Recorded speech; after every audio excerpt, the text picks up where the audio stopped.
नमस्कार दोस्तों, स्वागत है आप सभी का। मेरा नाम है प्रेमपाल सिंह और आप जुड़ चुके हैं हमारे YouTube चैनल से। आप देखिए, एसएससी जीडी के एग्जाम चल रहे हैं आपके। दो चार एग्जाम इकट्ठे हो जाएं, फिर हम उसके क्वेश्चंस का एनालिसिस करेंगे कंप्लीट, जो जीएस के आए हैं। अभी हमारी सीरीज स्टार्ट हो रही है रेलवे एग्जाम को फोकस करते हुए। तो जो आपके रेलवे के एग्जाम हैं, यानी कि ग्रुप डी के एग्जाम होंगे आपके, है ना। आरपीएफ का एग्जाम है ही 2 मार्च से, और एनटीपीसी के एग्जाम होंगे मार्च अप्रैल में। तो उनको ध्यान में रखते हुए रेलवे के जितने भी प्रश्न पूछे गए हैं उन पर आधारित ये पूरी सीरीज रहेगी आपकी। और आपको सभी पिछले सालों में पूछे गए प्रश्न इस सीरीज में देखने को मिलेंगे। साथ ही साथ जो संभावित प्रश्न हैं जो आ सकते हैं वो भी इसमें इंक्लूड किए जाते हैं। तो शुरू करते हैं। आज हमारी पहली सीरीज है, ये पहला लेक्चर है इसमें, है ना। प्रैक्टिस सेट 1 देख पा रहे हैं आप। जीके जीएस कंप्लीट हम डिस्कस करेंगे इसमें। आपके कोई भी डाउट होते हैं कमेंट करके आप जरूर बताएं हमें, उन चीजों को शामिल किया जाएगा क्लास में। ठीक है, शुरू करते हैं बिना कोई देरी किए। पहला प्रश्न आपके सामने है, निम्नलिखित में से किसने द व्हाइट टाइगर नाम की पुस्तक लिखी। निम्नलिखित में से किसने द व्हाइट टाइगर नाम की पुस्तक लिखी है। जल्दी से बता देंगे सभी लोग। निम्नलिखित में से किसने द व्हाइट टाइगर नाम की पुस्तक लिखी है, फटाफट से बताएंगे। जल्दी से, बिना कोई देरी किए जल्दी से बताएं आप।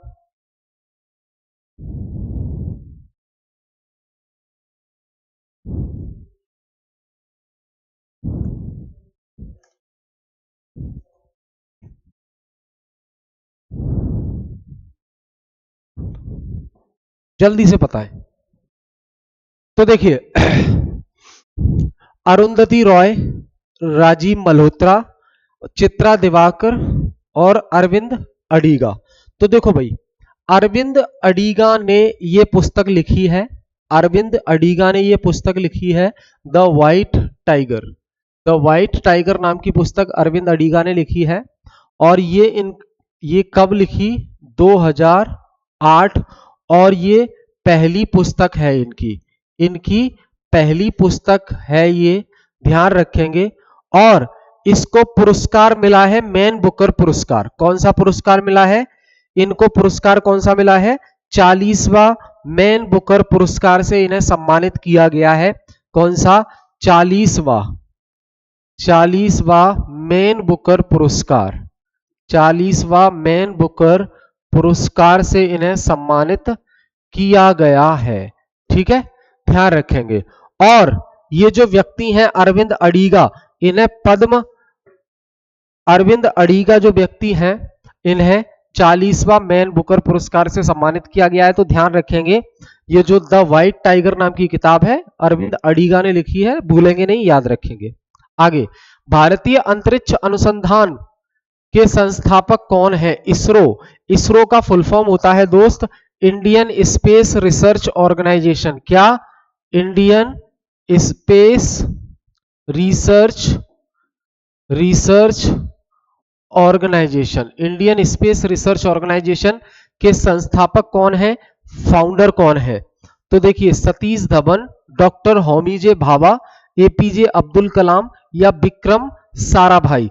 तो इसका आंसर हो जाएगा सही, विक्रम साराभाई। विक्रम साराभाई, ध्यान रखना, इन्हें पद्म भूषण मिल चुका है 1966 में और पद्म विभूषण 1972 में।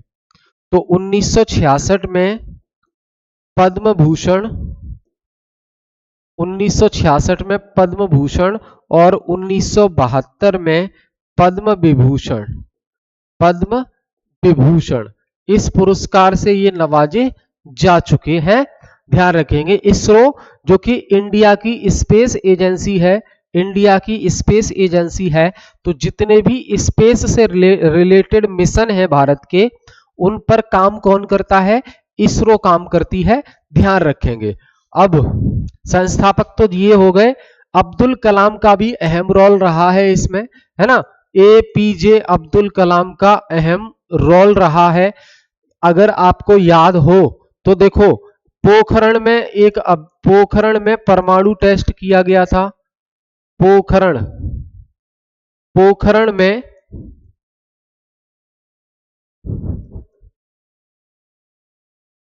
परमाणु टेस्ट किया गया था और सरकार थी उस समय अटल बिहारी वाजपेयी की। सरकार किसकी थी? अटल बिहारी वाजपेयी जी की सरकार थी। ये प्रधानमंत्री थे उस समय और मेन जो हेड थे उस प्रोजेक्ट के वो एपीजे अब्दुल कलाम। ठीक है, तो ध्यान रखेंगे।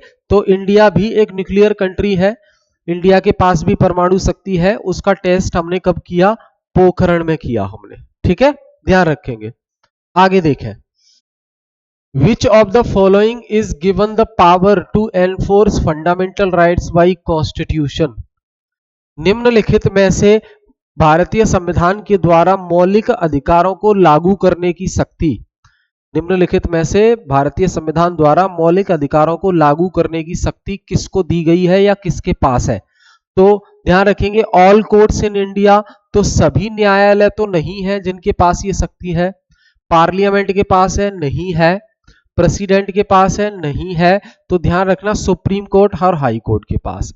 किसके पास है? सुप्रीम कोर्ट, सुप्रीम कोर्ट और हाई कोर्ट्स, सुप्रीम कोर्ट और हाई कोर्ट्स, ये ध्यान रखना है आपको। सुप्रीम कोर्ट और हाई कोर्ट के पास ये पावर है फंडामेंटल राइट्स को लागू करवाने की। सुप्रीम कोर्ट के एक्शन लेता है आर्टिकल 32 के तहत, सुप्रीम कोर्ट एक्शन लेता है आर्टिकल 32 के तहत, हाई कोर्ट एक्शन लेता है, रेट जारी करता है 226 के तहत। ठीक है, हाई कोर्ट 226 आर्टिकल के तहत रेट जारी करने का काम करता है और सुप्रीम कोर्ट आर्टिकल 32 के तहत रेट जारी करने का काम करता है। इंडिया में कुल हाई कोर्ट्स अभी 25 हैं। इंडिया में टोटल 25 हाई कोर्ट्स हैं। कम क्यों है? क्योंकि 28 तो राज्य हो गए, 8 यूनियन टेरिटरी हो गए, इन सबको मिलाकर सबके लिए 25 हाई कोर्ट्स हैं। तो संविधान में ये प्रोविजन है, प्रस्ताव है कि एक हाई कोर्ट एक से ज्यादा राज्यों के लिए भी काम कर सकता है, कॉमन हाई कोर्ट हो सकते हैं। जैसे एग्जाम्पल के तौर पर, जैसे एग्जाम्पल के तौर पे हम याद रखें तो पंजाब, पंजाब हरियाणा, पंजाब हरियाणा और चंडीगढ़, पंजाब हरियाणा और चंडीगढ़, इन तीनों के लिए एक ही हाई कोर्ट है। ठीक है, दूसरा एग्जाम्पल देखें तो महाराष्ट्र, महाराष्ट्र और गोवा, इनके लिए भी एक ही हाई कोर्ट है। ठीक है, ध्यान रखेंगे। सुप्रीम कोर्ट, सुप्रीम कोर्ट ये टॉप बॉडी है न्याय देने की भारत में, और सुप्रीम कोर्ट का जो मुख्यालय है या मेन ब्रांच आप कह सकते हैं, सुप्रीम कोर्ट का जो मुख्यालय है, मेन ब्रांच, वो दिल्ली में है। वो कहां है? दिल्ली में है। अभी हाल ही में आपको याद होगा कि नए चीफ जस्टिस ऑफ इंडिया बनाए गए हैं। नए चीफ जस्टिस ऑफ इंडिया बने थे नवंबर में, तो वो है जस्टिस संजीव खन्ना। कौन है? जस्टिस संजीव खन्ना, ये नए चीफ जस्टिस ऑफ इंडिया बने हैं, CJI। इनका कार्यकाल 6 महीने का रहेगा, क्योंकि जब इन्हें बनाया गया तब इनकी उम्र 64.5 साल थी और 65 साल पे रिटायर हो जाते हैं। ठीक है, तो ये ध्यान रखेंगे, सुप्रीम कोर्ट और हाई कोर्ट इसका आंसर हो जाएगा। एक और चीज, सुप्रीम कोर्ट में अधिकतम जजेस की संख्या 34 है। कितनी है? 34 न्यायाधीश सुप्रीम कोर्ट में हो सकते हैं, ये ध्यान रखना है। लेकिन जब सुप्रीम कोर्ट की स्थापना हुई थी आजादी के बाद, तब इसकी संख्या कितनी थी? 8 थी। अब 8 से बढ़कर 34 हो गई है। ठीक है, याद रखेंगे आप। आगे देखें हम, विच of the following constitute the world bank, निम्नलिखित में से किन से मिलकर विश्व बैंक बनी होती है? तो देखिए भाई, विश्व बैंक, विश्व बैंक और दूसरी ऑर्गेनाइजेशन है IMF, IMF international monetary fund, यानी कि अंतरराष्ट्रीय मुद्रा कोष, अंतरराष्ट्रीय मुद्रा कोष। ठीक है, ध्यान रखेंगे। तो ये दोनों जो ऑर्गेनाइजेशन है, इन दोनों ऑर्गेनाइजेशंस को एक दूसरे का क्या कहा जाता है? जुड़वा कहा जाता है। एक दूसरे का जुड़वा कहा जाता है, क्योंकि दोनों की स्थापना एक ही दिन हुई। अब विश्व बैंक में कई सारी चीजें आती हैं, कई और सब ऑर्गेनाइजेशंस आती हैं, जैसे कि आईबीआरडी के नाम से भी इसे जाना जाता है, ठीक है, आईएफसी के नाम से भी इसको जाना जाता है, और आईडीए के नाम से भी इसको जाना जाता है, एमआईजीए भी इसका पार्ट है, और आईसीएसआईडी ये भी इसका पार्ट है, ठीक है।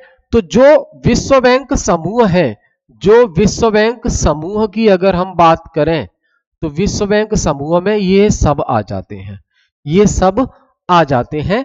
तो international bank of reconstruction and development, international finance corporation, international development association, और मल्टीलेटरल इन्वेस्टमेंट गारंटी एजेंसी, और international centre for settlement of investment dispute, ये ऑर्गेनाइजेशन विश्व बैंक में आ जाती है। तो यहां देखो आईबीआरडी आ गया, ये आईएफसी आएगा, आईडी आएगा, है ना, ये तीन आ जाएंगे वर्ल्ड बैंक में फिलहाल, क्योंकि तीन ही दिए हैं ऑप्शन में, वैसे टोटल 5 होते हैं। आईएमएफ वर्ल्ड बैंक का पार्ट नहीं है, ये एक अलग ऑर्गेनाइजेशन है, बस वर्ल्ड बैंक के साथ ही आईएमएफ की स्थापना हुई है। तो ये ध्यान रखेंगे, ऑप्शन क्या हो जाएगा, 1 2 3 करेक्ट है, तो क्या है, ए सही हो जाएगा, 1 2 3 करेक्ट है, ठीक है भाई, ये ध्यान रखना है आपको। आगे देखें, who among the following has authored the book India's economic policy the Gandhian blueprint, ये किताब का नाम है India's economic policy the Gandhian blueprint, ये किताब किसने लिखी है, तो ध्यान रखेंगे दोस्त, ये किताब चौधरी चरण सिंह ने लिखी है, किसने, चौधरी चरण सिंह ने लिखी है ये किताब, तो इसे आप भूलेंगे नहीं, ध्यान रखेंगे। और यहां जयप्रकाश नारायण की अगर हम बात करें, जयप्रकाश यानी कि जेपी के नाम से इन्हें जाना जाता है, तो इनका अहम योगदान रहा है, अहम योगदान रहा है, इन्होंने बहुत सारे आंदोलन किए हैं, बहुत सारे आंदोलन किए हैं, और खास ये एक्टिव हो गए थे जब इंदिरा गांधी जी की सरकार थी, इंदिरा गांधी जी की सरकार थी, तो उसके विपक्ष में इन्होंने कई सारे आंदोलन किए थे स्टूडेंट्स के साथ मिलकर, जिसे जेपी मूवमेंट के नाम से जाना जाता है। मोरारजी देसाई की बात करें हम, तो मोरारजी देसाई पहले गैर कांग्रेसी प्रधानमंत्री हैं जो भारत के हैं, पहले पहले गैर कांग्रेसी प्रधानमंत्री, गैर कांग्रेसी गैर कांग्रेसी प्रधानमंत्री, पहले गैर कांग्रेसी प्रधानमंत्री हैं मोरारजी देसाई। तो 1978 में 1978 में ये बनते हैं, 1978 में मोरारजी देसाई देश के प्रधानमंत्री बनते हैं, और ये कांग्रेस से नहीं थे, नॉन कांग्रेस से थे, ठीक है। तो ये ध्यान रखना है आपको, जब सत्ता परिवर्तन होता है, इमरजेंसी हटती है 77 में, तो चुनाव होते हैं लोकसभा के, तो कांग्रेस को बहुमत नहीं मिलता है, बहुमत, है ना, फिर इनकी सरकार बनती है, हालांकि लंबे समय तक इनकी सरकार भी नहीं चलती है, लेकिन ये पहले गैर कांग्रेसी प्रधानमंत्री हैं भारत के, ये ध्यान रखना है इनका नाम, ठीक है भाई। आगे देखें, लिस्ट 1 और लिस्ट 2 दी हुई है, लिस्ट 1 और लिस्ट 2 दी हुई है जो आपको याद रखनी है। तो देखो भाई क्या है, एक तरफ तो युद्ध दिए हैं और दूसरी तरफ ईयर दिया है, तो बैटल ऑफ प्लासी कब हुई, तो यहां मैं सही आंसर लिख देता हूं, है ना, यहां लिख रहा हूं मैं प्लासी का युद्ध, प्लासी का युद्ध, प्लासी का युद्ध, यहां सही आंसर लिख रहा हूं। तो प्लासी का युद्ध हुआ 1757 में, कब हुआ, 1757, 1757 में होता है प्लासी का युद्ध। और कलिंग का युद्ध, बैटल ऑफ कलिंग, ये 261 हो गया, कलिंग, कलिंग का कब हो गया, 261। और आपका बैटल ऑफ हल्दी घाटी, हल्दी घाटी का युद्ध 1576, हल्दी घाटी 1576। और अब कौन सा बचा, तराइन का युद्ध, तो तराइन का युद्ध हो गया 1192। तराइन का युद्ध हो गया आपका 1192। ठीक है, ये सही आंसर है, यानी कि C answer is the correct answer. C answer is the correct answer. ठीक है भाई, ध्यान रखेंगे, भूलेंगे नहीं। आगे देखें, एक तरफ रूलर के नाम दिए हुए हैं और दूसरी तरफ उनका मकबरा कहां बना हुआ है वो बताया गया है। तो देख लेते हैं क्या है। बाबर का मकबरा कहां है? तो बाबर का मकबरा काबुल में है और हुमायूं का मकबरा दिल्ली में है। अकबर का मकबरा कहां है? सिकंदरा में। अकबर का मकबरा सिकंदरा में, जहांगीर का मकबरा लाहौर में। ठीक है, तो ध्यान रखेंगे ये। यहां देखिए, बाबर और हुमायूं, बाबर और हुमायूं, अकबर और जहांगीर, अकबर और जहांगीर। तो इनका मकबरा देखते हैं। तो बाबर का मकबरा काबुल, बाबर का मकबरा काबुल, और हुमायूं का मकबरा हो जाएगा आपका दिल्ली, हुमायूं का मकबरा दिल्ली। अकबर का मकबरा सिकंदरा, आगरा है ना, आगरा में है सिकंदरा। और जहांगीर का मकबरा हो गया आपका कहां? लाहौर। जहांगीर का मकबरा हो गया कहां? लाहौर। ठीक है भाई, तो ध्यान रखेंगे। तो आंसर कितना होगा? बी आंसर हो जाएगा। आंसर क्या होगा? B answer is the correct answer. ठीक भाई, ध्यान रखेंगे। आगे, हाउ कैन अ जज of the Supreme Court be removed? सर्वोच्च न्यायालय के न्यायाधीश को पद से कैसे हटाया जाता है? तो हम अच्छे से जानते हैं, भारत के संविधान के अनुसार अगर हम बात करें, तो भारत के संविधान के अनुसार अगर हम बात करें तो संविधान में प्रावधान दिया हुआ है, संविधान में प्रावधान दिया हुआ है महाभियोग प्रक्रिया का। संविधान में प्रावधान दिया है महाभियोग प्रक्रिया का, और ये महाभियोग प्रक्रिया दो पर लागू होती है, राष्ट्रपति पर और सुप्रीम कोर्ट के जजेस पर लागू होती है। ठीक है, तो कैसे हटाया जाएगा? ऑप्शन है आपके सामने, देख लीजिए कौन सा ऑप्शन सही है। By the bill of chief justice, chief justice की इच्छा के अनुसार हटाया जाएगा, नहीं, गलत है। राष्ट्रपति से हटाया जाएगा, नहीं, गलत है। By the president on the recommendation of the chief justice of supreme court, supreme court का मुख्य न्यायाधीश राष्ट्रपति को मशवरा देगा तो राष्ट्रपति हटा देगा, गलत बात है। By the president on the recommendation of parliament, संसद के कहने पर, संसद की सिफारिश पर राष्ट्रपति, भारत के राष्ट्रपति सुप्रीम कोर्ट के जज को हटा सकते हैं। अब जाहिर सी बात है कि संसद सिफारिश कब करेगी? तो संसद सिफारिश तब करेगी जब लोकसभा और राज्यसभा में पद से हटाने का प्रस्ताव पारित हो जाएगा, प्रस्ताव पास हो जाएगा। अगर प्रस्ताव पास हो गया तो संसद जो है राष्ट्रपति तक ये जानकारी पहुंचा देगी और राष्ट्रपति उनको पद से मुक्त कर देंगे। ठीक है भाई, याद रखेंगे। Consider the following statement regarding the high courts in India, तो भारत में उच्च न्यायालय से संबंधित कथन है और फिर आपको करेक्ट बताना है। भारत में उच्च न्यायालय से संबंधित ये कथन है, फिर आपको करेक्ट बताना है। ठीक है, चलो, तो क्या है? There are 18 high courts in the country, हमारे देश में 18 हाई कोर्ट है, नहीं जी 25 हाई कोर्ट है, अभी हमने बात की। No union territory has high court its own, क्या किसी भी केंद्र शासित प्रदेश के पास अपना हाई कोर्ट नहीं है? तो ये भी गलत है, क्योंकि दिल्ली के पास अपना हाई कोर्ट है और दिल्ली यूनियन टेरिटरी है। ठीक है, ये भी गलत है। 3 of them have jurisdiction over more than one state, इनमें से 3 हाईकोर्टों के पास एक से ज्यादा राज्यों का काम संभालने की जिम्मेदारी है, तो ये भी गलत है क्योंकि ज्यादा है। ठीक है, फिर जजेस of the high court hold office till the age of 62 year, high court के जो जज हैं वो पद पर कब तक बने रह सकते हैं? जब तक कि उनकी उम्र 62 साल न हो जाए। तो केवल चौथा सही है, केवल चौथा सही है, ये ध्यान रखेंगे आप, केवल चौथा सही है। ठीक है भाई, बहुत बढ़िया। आगे, भारतीय संविधान का निम्नलिखित में से कौन सा अनुच्छेद नियंत्रक एवं महालेखा परीक्षक सीएजी से संबंधित है?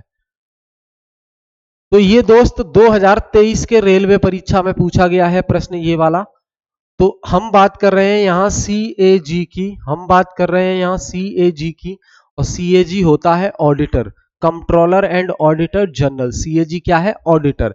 जिस प्रकार प्राइवेट कंपनी में सीए होता है, चार्टर्ड अकाउंटेंट, जो कंपनी का एक साल का लेखा जोखा बताता है, कितना आया पैसा कितना गया, ठीक वैसे ही सीएजी होता है, ये सरकार का ऑडिट करने का काम करता है। किस किस का ऑडिट करता है? तो केंद्र सरकार का ऑडिट करता है, ये केंद्र सरकार का ऑडिट करता है। दूसरा, राज्य सरकार का ऑडिट करता है, राज्य सरकार का ऑडिट करता है। तीसरा, जो पीएसयू है, पब्लिक सेक्टर अंडरटेकिंग, उनका भी ऑडिट करता है। तो इससे रिलेटेड आर्टिकल है आपका आर्टिकल 148, आर्टिकल 148 सीएजी से संबंधित है। सीएजी को अपॉइंट करने का काम कौन करता है? तो CAG is appointed by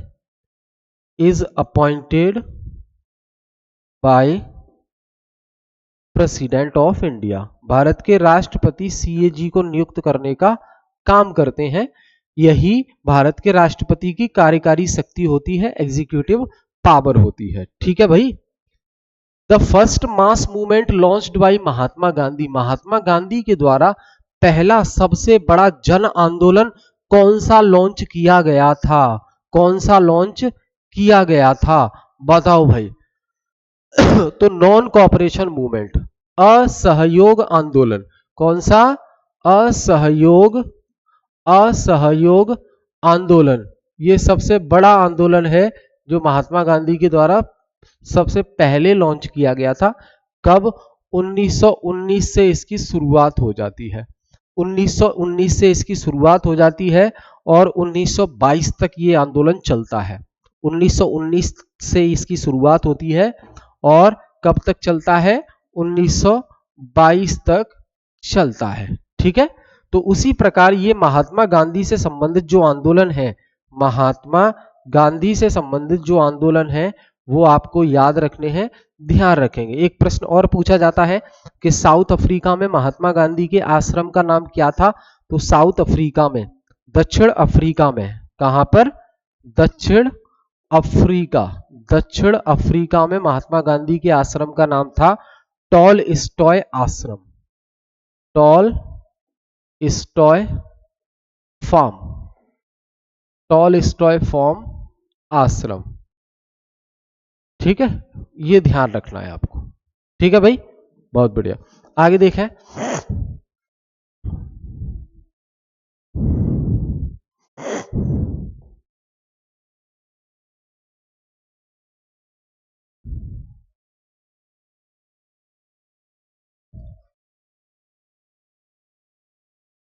with reference to Puducherry निम्नलिखित कथनों पर विचार करें, निम्नलिखित कथनों पर विचार करें और करेक्ट बताना है आपको।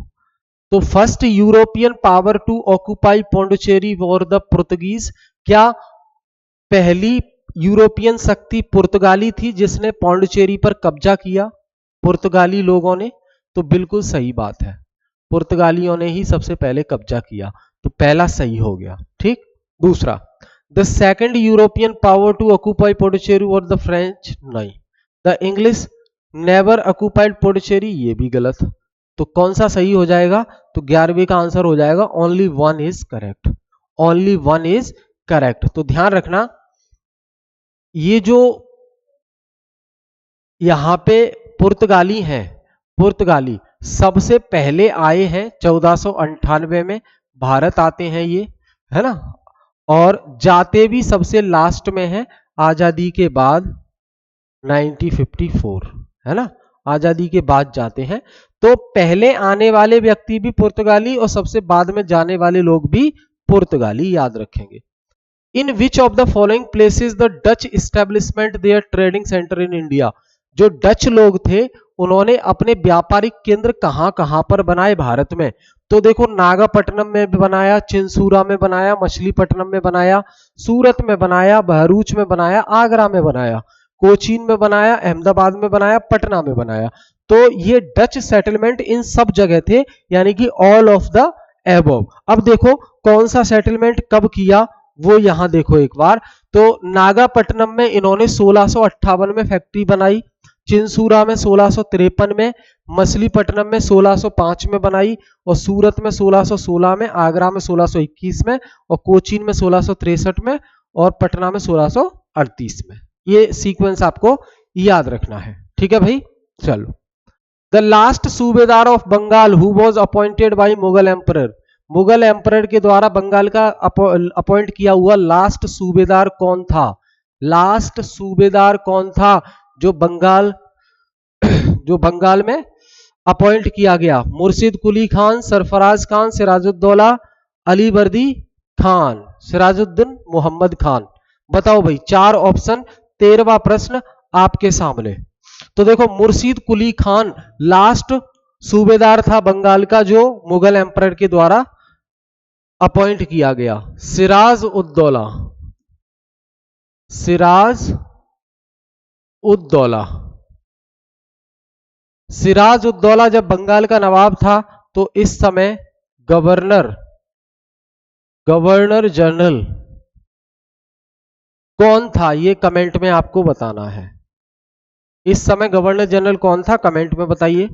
Who was the ruler of Delhi at the time of battle of Buxar, जब बक्सर का युद्ध हुआ, 1764 में, तो दिल्ली का रूलर कौन था? दिल्ली का रूलर कौन था? तो शाह आलम सेकंड। बक्सर का युद्ध 1764 में होता है, तो उस समय दिल्ली का रूलर कौन था? शाह आलम सेकंड। अंतिम कौन था? अंतिम मुगल रूलर कौन था? तो अंतिम था बहादुर शाह जफर, बहादुर शाह जफर, ठीक है, जिसे अंग्रेजों ने रंगून जेल भेज दिया गया था, रंगून जेल में भेज दिया था, वहां उसकी मृत्यु हो जाती है, ठीक है भाई, याद रखेंगे। The first railway in India was let down during the period of, Bharat में पहली बार ट्रेन कब चलाई गई, किसके टाइम पे? तो लॉर्ड डलहौजी के टाइम पर चलाई गई। किसके टाइम पर? लॉर्ड डलहौजी के टाइम पर 1853 में। कहां से? मुंबई से लेकर थाने तक चलाई गई, ठीक, ये ध्यान रखेंगे, डलहौजी के टाइम पर चलाई गई। तो दोस्त ये हमने डिस्कस किए आज के प्रश्न। हम फिर मिलेंगे नेक्स्ट क्लास में, तो स्टडी करते रहिए, अच्छे से रिवीजन करते रहिए और प्रैक्टिस में पार्टिसिपेट करते रहिए। बहुत बहुत धन्यवाद।